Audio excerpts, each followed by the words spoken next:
الروماني في الديار المصريه. يعني اول كنيسه في مصر على اسم الشهيد العظيم ماري جرجس في الديار المصريه هي كنيستنا احنا الموجوده. وتعتبر كنيستنا هنا هي ثاني كنيسه في العالم على اسم الشهيد العظيم ماري جرجس، بعد اول كنيسه اتبنت على اسم الشهيد العظيم ماري جرجس الروماني بعد استشهاده في مدينه القدس في فلسطين. زي ما قلت ماري جرجس كبادوكيا هي بلدنا وجدتنا في فلسطين، فكان مولد ماري جرجس او استشهاده او الكنيسه اللي اتبنت بعد استشهاده كانت في مدينه القدس في فلسطين.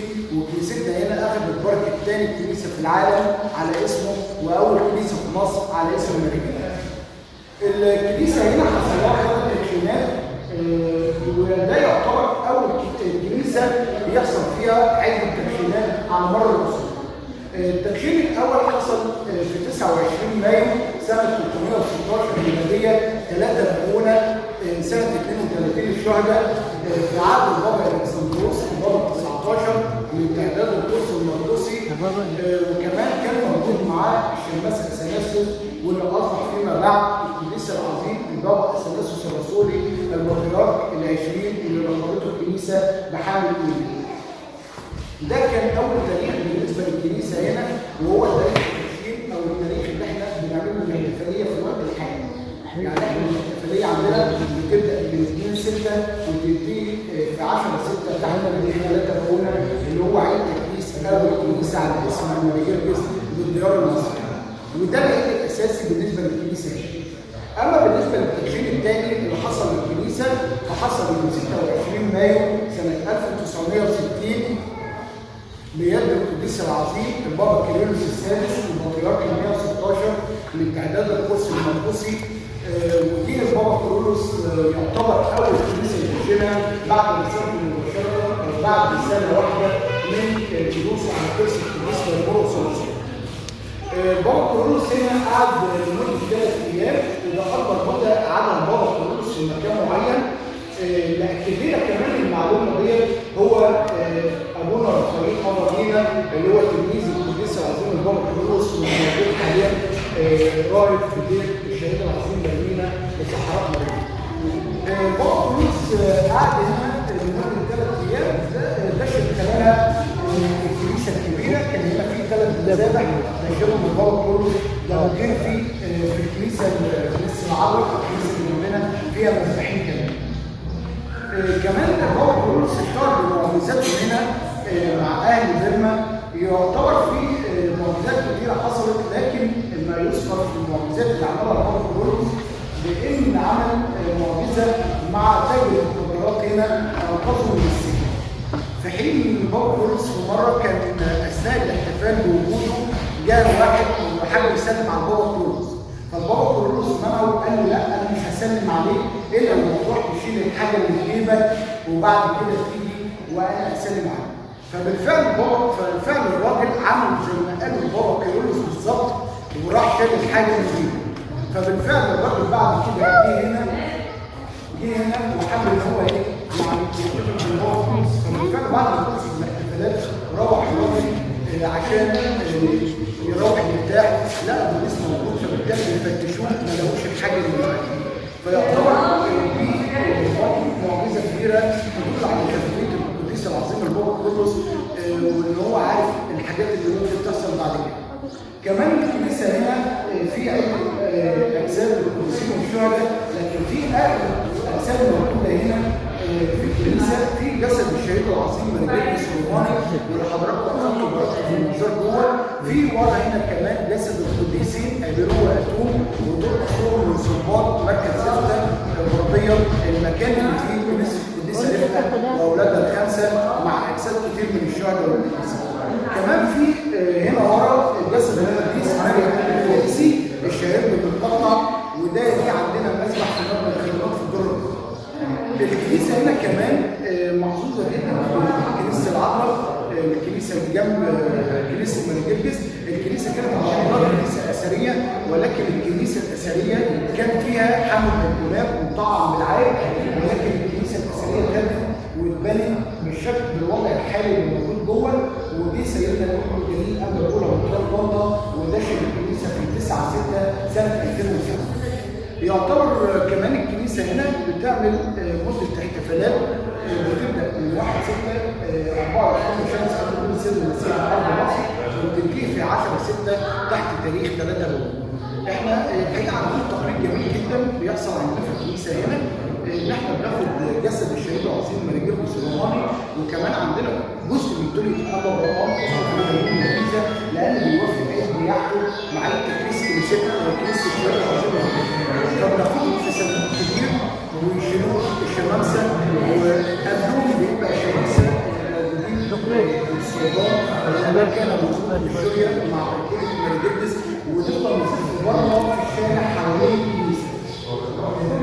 يعني احنا بنزف بره في الشارع حوالين الكنيسه ومفيش اي حد بيعترض ان الزفه دي ولا اي شيء. احنا عندنا هنا حاجه اجمل كمان، هنا عندنا مفيش سلاح يعني يوسف مش موجود حته وسط المسيح دي مش موجوده. كل هنا ممكن يشارك في احتفالات ماري جرجس، اللي هو مثلا ممكن يوزع مثلا ميلاد شربات، ممكن واحد مش شرط واحد مسيحي هو اللي بيوزع الحرب، فممكن اللي هو يعني بتقاسي الحرب بتاع يوم الزفه مثلا يعني عشان الجو بيبقى في اليوم ده بيبقى صعب جدا، فبالتالي هم بيعملوا الحاجه كل سنه في عيد ماري جرجس في الزفه دايما زي ما هم بيعملوا يوم 10 اللي هو يوم 3 الجاي. فطبعا هنا كنيسه جميل جدا، وبعد كده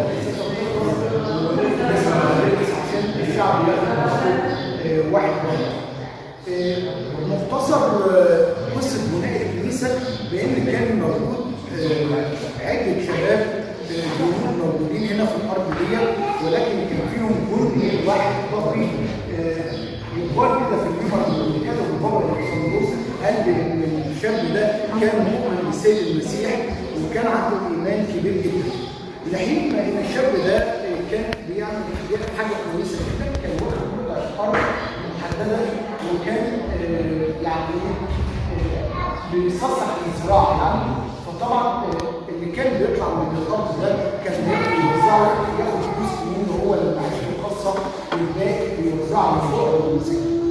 ولأجل حب الشاب ده لسيد الشهيد العظيم ماري جرجس الروماني، فكان ابتدى ان هو يكتب السيره بتاعت الشهيد العظيم ماري جرجس، وان هو يتعظم بالسيره بقرايته كل يوم لسيد الشهيد العظيم ماري جرجس. وفي ليله 3 باقونه، وهي الليله اللي احنا بنحتفل بيها في عيد تقديس الكنيسه، كان الليله ديت كان موجود الشاب عنده بيه الميه، وان هو كان كالعاده بيقرا ويصلي، فطبعا لقى ناس قادمين عليه مجموعه كبيره من الناس، فهو طبعا ما يعرفش مين الناس دول، فطبعا افتكروا ان هم ضيوف كالعاده يعني، فهو راح دعا العبيد الخدام اللي عنده ان هم يحضروا اكل وميه عشان يرتاحوا من تعب السفر، لان هم كده ممكن يكونوا جايين في مشوار بعيد. فطبعا الشاب من بعد ما خلص كل ده رجع وبص للمنظر الملائكي لقى مش مصدق، فجه قال الجندي ناحيه الشاب وقال له السلام لك يا رجل الله، اتعرف من انا؟ قال له لا يا سيدي. قال له انا جرجس الفلسطيني اللي استشهد على يد ديانوس، وربنا امر ببناء الكنيسه في المكان ده. وقال له يستنى الليله 3 باقونه اللي هي السنه اللي وراها، الليله اللي هيجي فيها السيد المسيح له كل المجد وهيبارك ويدي وعود للكنيسه هنا او للمكان اللي هيتبنى فيه. وفعلا الراجل بلا شك وقال له الشهيد العظيم ماري جرجس، قال له انت ما تتعبش الخدام والعبيد اللي معاك، لان كل اللي موجودين معايا هم القديسين والشهداء جايين يشاركوني فرحه بناء الكنيسه في المكان ده. وبالفعل المنظر ده بمجرد ما اختفى الشاب ما تهاوش لحظه في صلاته، بل انه ابتدى يصلي ويصوم كتير لحد ما ربنا يعني يظهر السنه اللي وراها ايه اللي ممكن يحصل. فبالفعل الراجل الشاب استنى السنه اللي وراها، وبالفعل برضه على نفس المكان يقال كده ان الميمر اللي كتبه بابا الكسندروس بيقول السيد المسيح له كل المجد نزل بمجد عظيم، وعلى يمين الملاك ميخائيل وعلى يساره الملاك جبريل، وده غير القديسين والشهداء كتير كانوا موجودين في الوقت ده معاه. فتقدم السيد المسيح له كل المجد فتقدم الشهيد العظيم مرجلس ناحيه السيد المسيح وقال له يا رب انا نفسي يكون لي بيعه في المكان ده. فقال له السيد المسيح له كل المجد وعد وقال ان كل اللي هيجي قصد زياره للمكان هنا ربنا هيديله اضعاف اضعاف ومش هيخليه عايز اي شيء، وكل اللي هيقدم قربان او شمع او تذكار ربنا هيديله ومش هيخليه عايز اي شيء. فبالفعل الشاب في الوقت ده لاجل محبه ربنا السيره دي او السيره المقدسه دي توصل لنا احنا هنا بنفتح اذان الشاب وعينيه للحوار اللي كان بيدور بين السيد المسيح له كل المجد وبين الشهيد العظيم مرجلس الروماني. فبالفعل من بعد ما خلص المنظر والبهجه اللي حصلت ديت واختفى رجع الشهيد العظيم مرجلس للشاب الثاني قال له انت شفت وسمعت كل اللي حصل فما انك ما تخبيش اي حاجه من اللي انت سمعتها او شفتها عن اي حد يجي قصد زياره للمكان. فبعد ما اختفى الشهيد العظيم مرجلس الروماني ابتدى من فرحته واللي شافه ان هو يبتدي يقوم بحفر اساسات البنيان للكنيسه. عنده فرحه كبيره جدا ان هو عايز يقوم يعمل اي حاجه. فبالتالي الشاب اللي ما كانش معاه في الوقت ده كل ما يشفيه من المال لبناء الكنيسه. فقعد يصلي كتير لحد ما ظهر الشهيد العظيم مرجلس وقال له انت هتحفر في المكان ده بكره الصبح وهتجيبها له الشهيد العظيم هتجيبها له المكان اللي هو كانوا موجودين فيه وقال له بكره الصبح نفس المكان هتلاقي كل البيانات فيه ببناء الكنيسه.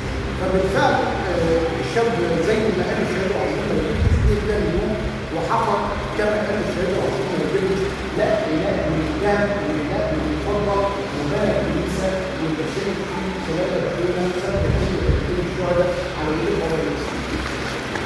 ده من السيره اللي هي عن بناء الكنيسه وده التاريخ اللي احنا بنحتفل فيه في الوقت الحالي بعيد تكريس اول كنيسه على اسم الله. برضه عايز الفت نظر حضراتكم بان الشهيد العظيم مرجلس من ضمن السيره المقدسه اللي بتعتبر بره الفلوس على لسان الشاب بان الشاب قال ان بره الفلوس الشهيد العظيم مرجلس هو اللي حدد الارض اللي بتبني عليه الكنيسه. يعني دي بركه كبيره جدا مرجلس ممكن يعمل حاجه ان هو يحدد بنفسه المكان اللي بتتبنى عليه الكنيسه. برضه عايز اقول لحضراتكم برضه عن موضوع الاعمده قبل حضراتكم داخلين برضه في الموضوع. احنا بالفعل حصل فيه زورات على الاعمده هنا سواء كان الاعمده او العمود ده لكن احنا ما عندناش اي حاجه توصل الحدث بتاع الزيارة سواء كان الحدث الزيارة ده بيوثقه مثلا الكنيسه او القانون على مثلا اي حدث من الزيارة لازم يتوثق سواء كان من الديمقراطيه او الديمقراطيه على حسب الحدث الكنيسه. ولكن احنا ما بنشككش في الزيارات بس الزيارة ما حصلش مثلا يعني فبالتالي احنا بنعتبر نقول بس ربنا اختار ظهور اي حاجه من دي فاحنا بالتالي تحت امر ربنا في حين ان هو جزء من الاراده. لا لكن احنا لما بنقول للزهراء بنقول على العقيده لكن مفيش اي تفاصيل يوصف الحدث بتاع الزهور. فبالتالي انا مش هقدر اقول ان هو كلام شيء زي اي كلام لان دي حاجه انا مش شخصيه بس انا بقول لحضراتكم ان احنا مفيش اي مؤثرات حصلت في بعض الظروف ده فيعتبر بس حين ما ربنا يعني يريد ان هو الموضوع ده يظهر للناس ده ليه وقت